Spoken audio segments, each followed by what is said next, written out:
Alors bonjour à tous, je m'appelle Thierry Philippon, je suis réalisateur et formateur et j'ai trouvé utile de partager avec vous une technique spécifique, un peu personnelle, que j'adopte depuis quelque temps. C'est un dispositif que j'ai mis en pratique pour mes propres reportages et je dois dire que j'en suis assez content. Alors l'idée générale de cette technique, c'est de réaliser deux vues en simultané avec deux caméras depuis la même position du cadreur. Donc, pour simplifier, disons depuis le même point de vue. L'intérêt de cette double prise de vue est d'utiliser deux focales différentes en même temps. La première caméra, ici une GoPro, assurant les prises de vue au grand angle, puisque c'est sa spécificité. Et la seconde caméra, ici un boîtier photo-vidéo Lumix, étant chargé d'assurer les focales moyennes et les focales longues. Alors les deux caméras sont placées l'une au-dessus de l'autre, évidemment la plus petite des deux caméras, la GoPro, étant fixée sur la griffe porte-accessoire du boîtier. Cette griffe est habituellement dévolue à un flash externe ou à un micro, donc il n'est pas forcément utilisé par l'opérateur. Grâce à ce dispositif, au mieux, je gagne en réactivité et en souplesse d'utilisation. On est un peu dans la même logique que ces photographes professionnels qui emportent deux boîtiers photos identiques munis de deux optiques fixes différentes et qui alternent entre leurs deux boîtiers en fonction du sujet à photographier ou de sa distance. Alors ici c'est un peu la même idée sauf que les deux boîtiers ne sont pas similaires et que j'utilise deux appareils en même temps. Alors je vous parlais tout à l'heure que ce dispositif apportait un gain en réactivité puisqu'on saisit deux plans en même temps à deux focales distinctes. Cette meilleure réactivité provient aussi du fait que si vous utilisez un trépied ou un mini trépied en voyage, vous n'êtes plus obligé de retirer le premier appareil du trépied pour pouvoir placer le second appareil. Vous avez au contraire vos deux appareils sur un seul et même trépied, ce qui est beaucoup plus souple évidemment à utiliser. Passons aux applications concrètes. Alors, première application concrète, voici une vue de paysage prise au grand angle par la GoPro dans un désert en Iran. J'ai profité ici d'un décor assez grandiose, façon western, en filmant deux silhouettes qui se sont positionnées d'elles-mêmes à deux échelles de plan complètement différentes. Donc, il n'y a pas de mise en scène particulière. Et puis, j'ai enregistré simultanément avec la seconde caméra, c'est-à-dire le boîtier photo-vidéo, un plan équivalent en focale 322 mm avec une optique 14-140 mm. Alors, mes deux plans sont dans la boîte. Une fois que j'ai obtenu ces deux plans, j'ai trois options possibles. La première option, je peux placer les deux plans côte à côte pour obtenir un effet visuel qui peut avoir tout à fait son intérêt d'un point de vue graphique ou même documentaire. La deuxième option, je peux ne choisir qu'une des deux vues, je peux ne conserver que le plan que je juge le plus réussi. Ici par exemple, j'ai choisi le plan large de la GoPro qui procure une grande profondeur à l'image.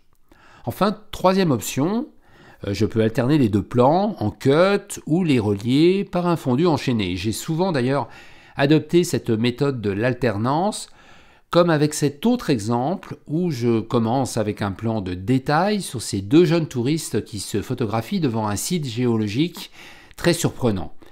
Et j'ai pu enchaîner avec ce plan de situation qui permet de situer les deux touristes dans leur environnement réel.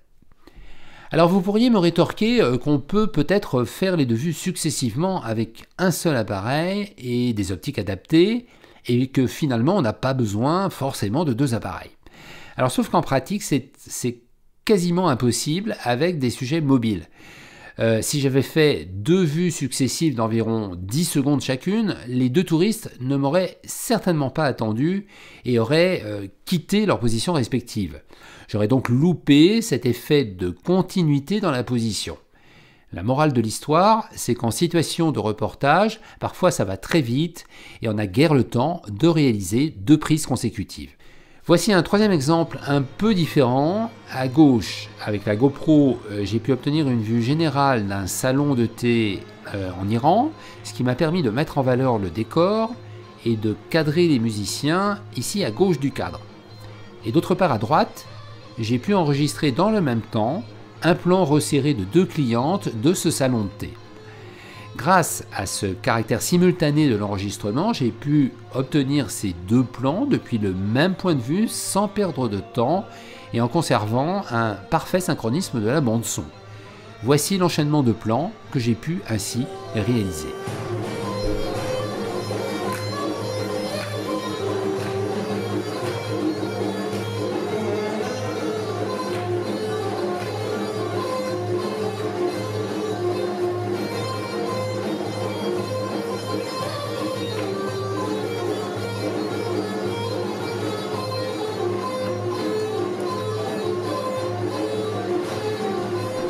Alors voici un quatrième exemple, encore différent des trois précédents. Je souhaitais filmer le décor somptueux du désert du Lut en Iran avec deux personnes en action qui entrent et sortent du champ dans ce décor. Or, comme on le voit, la deuxième personne, l'homme en jaune à gauche, hésite à avancer en me voyant et compromet le naturel de l'entrée de champ que j'avais soigneusement préparé. Je vais vous remontrer la scène. Voilà. L'homme en jaune hésite car il me voit et hors champ j'ai ma main qui lui indique de passer sans s'arrêter, mais c'est trop tard, l'entrée de champ est ratée. Alors fort heureusement, la deuxième caméra avait filmé cette même scène en plan plus serré, masquant ainsi la vue large de l'homme qui hésite à passer. J'ai donc remplacé la vue large par cette vue resserrée, puis j'ai juste enchaîné avec un bout de la vue large à la fin. Alors j'ai un dernier exemple prouvant l'intérêt de la double caméra, un exemple qui est plutôt inattendu. J'avais en fait filmé ces deux scènes de pêcheurs, donc une vue large et une vue rapprochée, en simultané. Et en revoyant les deux scènes, je me suis aperçu sur la vue rapprochée que la femme masquée au centre semblait protester contre ma présence, ce dont je ne m'étais pas rendu compte sur le moment en raison de l'éloignement, mais aussi d'une forte luminosité de la scène. Le fait d'avoir filmé à deux focales différentes en même temps m'aura justement permis de sélectionner la vue la plus éloignée, c'est-à-dire celle qui atténue le fait que le visage de la femme soit visible en plan rapproché.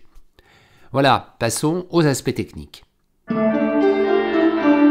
Alors côté technique, pour ma part, j'ai utilisé un boîtier photo-vidéo hybride micro 4 tiers et une GoPro Hero 7 Black fixée sur la griffe porte-accessoires du GH4.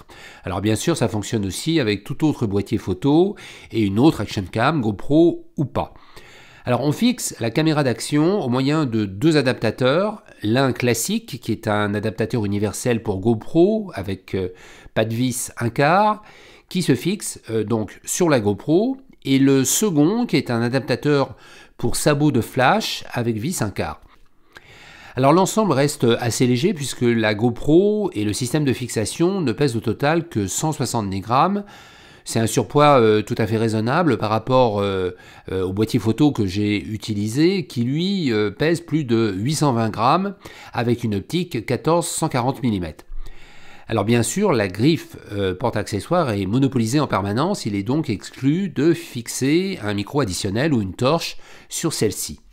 Alors attention, la technique du filmage en simultané est surtout valable pour des plans où la caméra filme à l'horizontale ou filme avec une inclinaison assez faible. En effet, si vous filmez en contre-plongée, donc vers le haut, ou en plongée, donc vers le bas, le fait que les deux caméras soient l'une au-dessus de l'autre va poser immanquablement des problèmes de cadrage et d'angle pour la caméra qui filme au télé ou même en plan moyen.